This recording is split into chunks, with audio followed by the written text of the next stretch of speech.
Kasus dugaan pelecehan terhadap pasien yang diduga dilakukan oleh seorang dokter kandungan di Garut, Jawa Barat masih menyisakan begitu banyak tanda tanya. Kami akan bahas status dari pelaku bersama dengan Ibda Susilo Adi, Kasih Humas Polres Garut. Selamat malam, Pak Adi. Selamat malam. Pak Adi, mengapa hingga kini belum ada penetapan tersangka, Pak?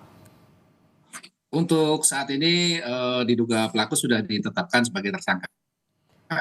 Saya konfirmasi berarti pelaku yang berprofesi sebagai dokter kandungan ini sudah ditetapkan sebagai tersangka ya, Pak? Iya, betul. Baik, apa bukti-bukti apa saja artinya yang sudah dimiliki oleh polisi sehingga sudah bisa menetapkan pelaku sebagai tersangka? Untuk bukti-bukti belum bisa kita sebutkan di sini ya.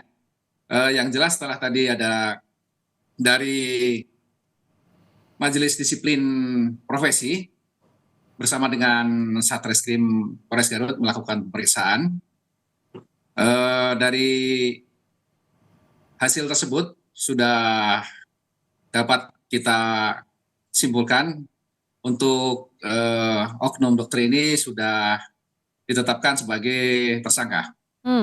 Kalau dari temuan polisi, pemeriksaan saksi sudah berapa orang Pak yang melapor? Untuk yang melaporkan saat ini sudah ada 2 orang. Ada 2 orang, mereka melapor karena menjadi korban yang sama, yang kita tahu bahwa ini berawal dari video yang viral ya Pak ya? Iya, betul. Mereka menjadi korban pelecehan oleh orang yang sama. Iya, betul. Kapan terjadinya Pak? Untuk yang 2 korban ini kejadiannya sekitar bulan Maret, tapi bukan yang viral di video tersebut. Kalau yang viral di video, apakah sudah ada informasi?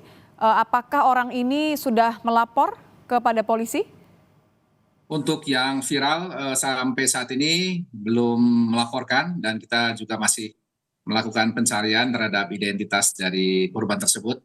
Kami juga menghimbau kepada para korban agar melaporkan ke Polres Garut apabila menjadi korban dari oknum dokter tersebut.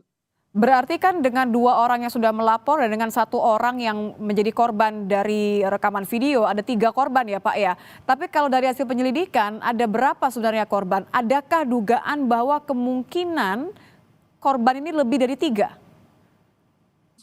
Untuk kemungkinan tersebut bisa terjadi, makanya dari Polres Garut sampai saat ini masih membuka posko pengaduan, sehingga dihimbau kepada seluruh warga yang menjadi korban agar segera melaporkan ke Polres Garut. Karena rahasia kami jamin dan kami akan memberikan perlindungan secara penuh kepada para korban ini. Kami juga sudah membuka layanan melalui WA dengan nomor 081 113 404040.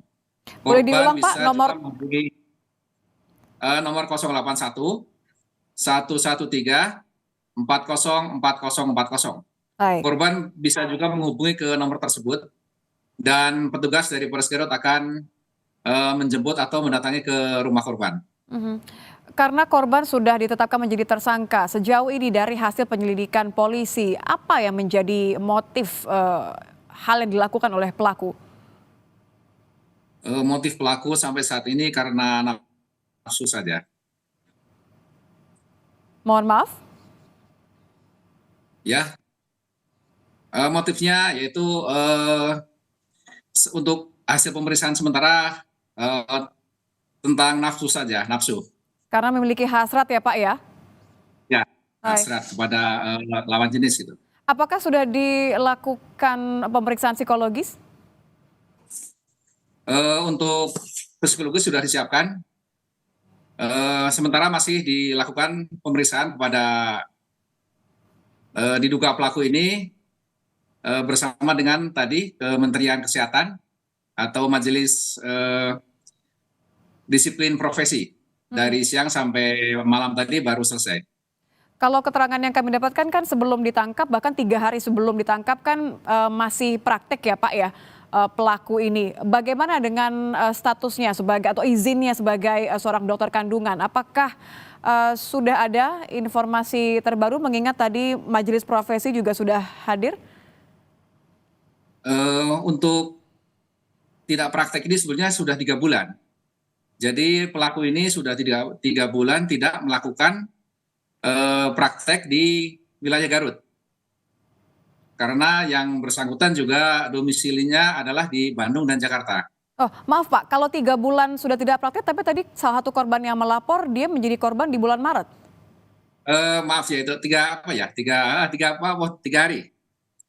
3 hari ya, berarti 3 hari sebelum ditangkap masih praktek di klinik yang sama, begitu ya? Sebelum ditangkap itu sudah tidak praktek. Ya, jadi sebelum ditangkap 3 hari ini tapi masih tercatat praktek. Ya. Artinya untuk izin praktiknya ini memang masih belum jelas ya Pak ya? Pelaku masih memiliki izin praktik ya Pak? Masih kita dalami juga karena tadi kita masih fokus pada pemeriksaan bersama dengan majelis disiplin profesi. Mhm. Kalau dari penyelidikan, apakah memang pelaku ini hanya praktek di satu klinik atau di wilayah lain? Kita mencoba untuk memetakan di mana saja kemungkinan ada korban-korban lain, Pak. Untuk praktek memang ada di beberapa tempat seperti di wilayah Garut Kota, di mana tempat klinik tersebut berada. Kemudian di wilayah Kecamatan Malangbong juga ada, dia praktek di sana. Artinya masih dalam penyelidikan, bagi korban bisa menghubungi nomor yang telah diinformasikan sebelumnya untuk memberikan keterangan dan polisi menjamin bahwa akan melindungi hak-hak dan privasi korban ya Pak ya. Iya, betul. Terima kasih Kasih Humas Polres Garut, Pak Adi, Ibda Susilo Adi sudah bergabung bersama kami di Kompas Malam. Selamat malam Pak.